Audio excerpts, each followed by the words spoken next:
dia, boa tarde, boa noite, dependendo da hora que você receber esse vídeo. Seja muito bem-vindo, me receba também, vai ser muito bom.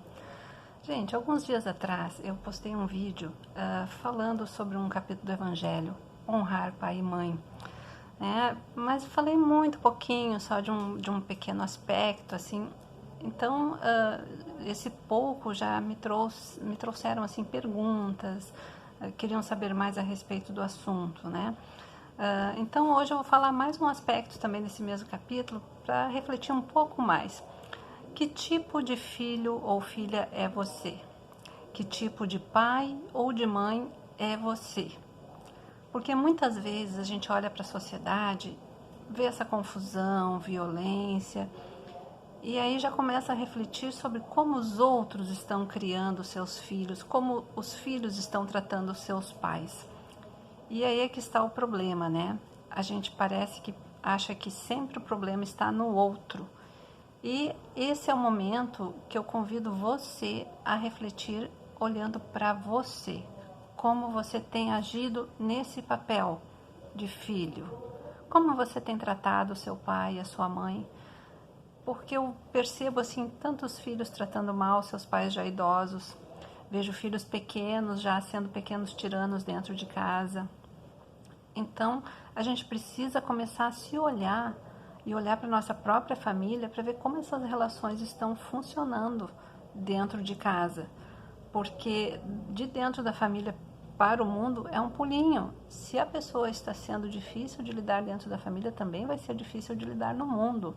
E o mundo não afaga, né? O mundo vai trazer de volta consequências.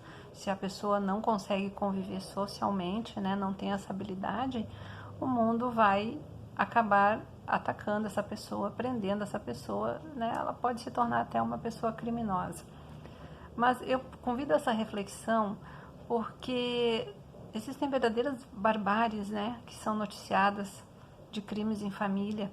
E muita gente não entende como isso pode acontecer, né? Como um pai, ou uma mãe, ou um filho podem se atacar e até se matarem.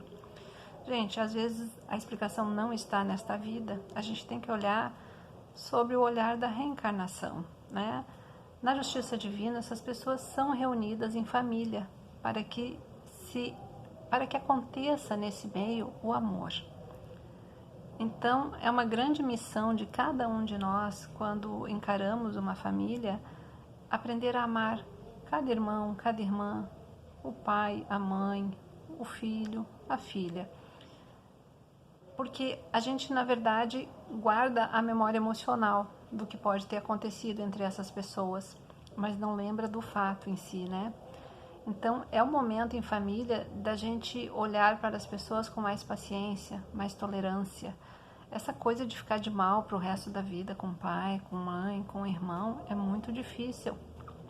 Temos que ver esse momento como uma oportunidade de resgatar algo que foi perdido lá atrás, né?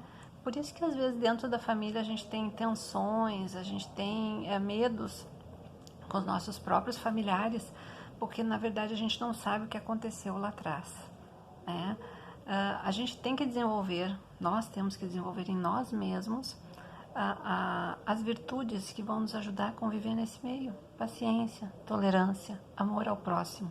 É aí que começa, neste laboratório familiar, este aprendizado.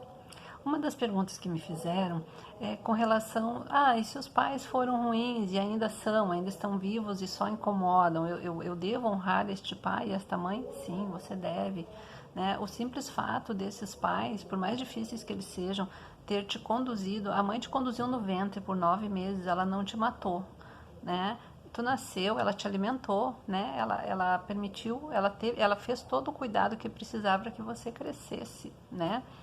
E aí, claro, você cresceu e com o tempo foi vendo assim que essa mãe e esse pai talvez não eram bons, porque quando a gente é criança a gente acha que eles são heróis, né? Então, na verdade, não foram pais heróis, né? Foram anti-heróis. Mas aí é um momento de você pensar, bem, estou grande e já posso fazer a minha vida, né? O simples fato deles terem me dado a vida, terem me cuidado até aqui, já posso agradecer por isso, né? Daqui para frente, se eu não tiver condições de conviver muito com essas pessoas, se for muito difícil, manda luzinha, manda oração, manda amor, mas honra esses pais, eles merecem o teu respeito por terem te trazido até aqui. Os filhos. Por que às vezes a gente tem filhos difíceis? Né? A família parece que todo mundo vai indo, vai evoluindo, mas tem um ali que é difícil, que é rebelde, que é resistente, né? Isso é mais um mecanismo também da justiça divina. Muitas vezes numa família que tem já valores e padrões mais tranquilos, é colocado um espírito mais rebelde. Por quê? Porque ele precisa aprender através do exemplo, que a vida pode ser mais tranquila, né? Se as pessoas tiverem reações mais tranquilas uns com os outros.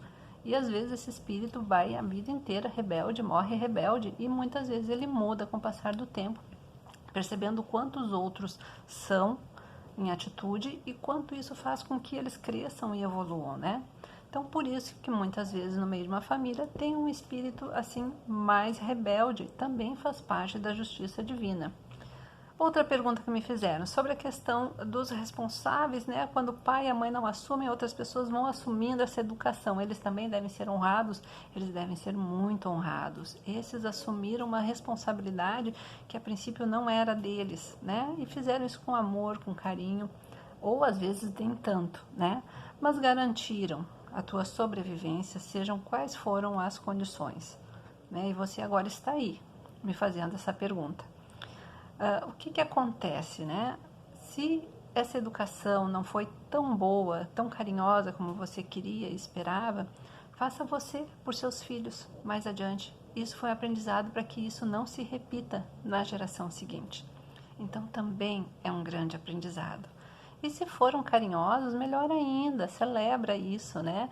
Respeita, honra essas pessoas, seja grato. O importante é a gente ser grato nessa vida, isso atrai prosperidade, isso atrai alegria. A gente tem que perceber o quanto a vida nos dá coisas boas, né? E às vezes até coisas que a gente nem pede, mas perceber que você é um ser capaz de se desenvolver daqui para frente com tranquilidade, graças a ter nascido, graças a ter aproveitado esta oportunidade que é única, né, da reencarnação. Quantos espíritos aguardam para reencarnar e não encontram pais que os aceitem, né?